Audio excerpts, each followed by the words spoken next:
Hi there, I'm Julie Hunt, and today I'd like to talk to you about grief and the holidays, part 2. I did another video which is labeled Grief and the Holidays Part 1, and you're welcome to go and look at that. I've also got my notes, so forgive me if I'm looking down at my notes because I don't want to forget a thing. In part 1, we did talk about how important it is to understand, to be real with your feelings, that it's okay, that God's not upset with you if you're in a state of feeling hopeless or depressed or if you're grieving. You know, the holidays are hard because usually it's the most wonderful time of the year.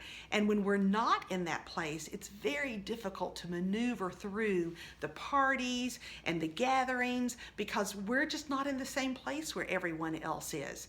And God understands, and He wants to help you move along that season that you're in of depression or hopelessness or grieving and sorrow. And so, part 2, what I want to talk to you about is the importance for you to tell Him how you're feeling. It's not only important for you to tell Him, it's important for you to hear yourself talk to Him about the feelings that you're having. You know, for myself, I would often say, you know, Lord, I'm just not feeling it today. I'm not hopeful. I'm sad. I have confusion and doubt. I don't know if I'm ever going to get through this. And He would come alongside me and assure me that He was near, He was with me, and that all I needed to do is keep trusting Him in the process.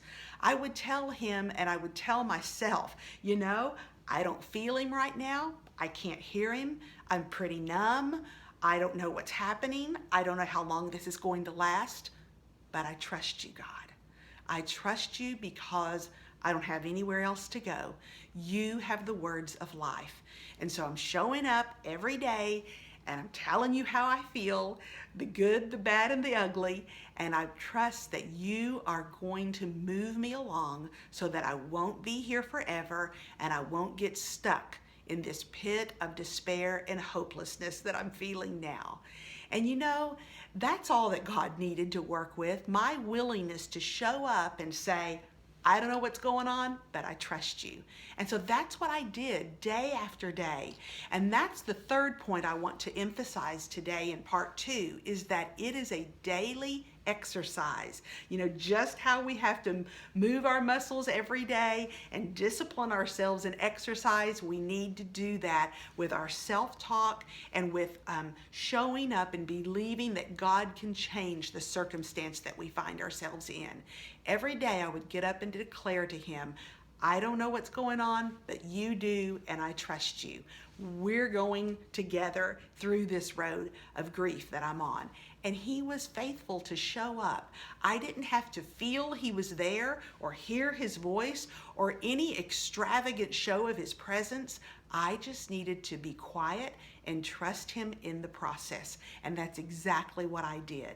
And do you know, one day, everything changed. It was like the switch just flipped and I started feeling hopeful. I started feeling like it wasn't like it had been before, that things were different, that hope was rising, and that He was going to get me through this season that I was in.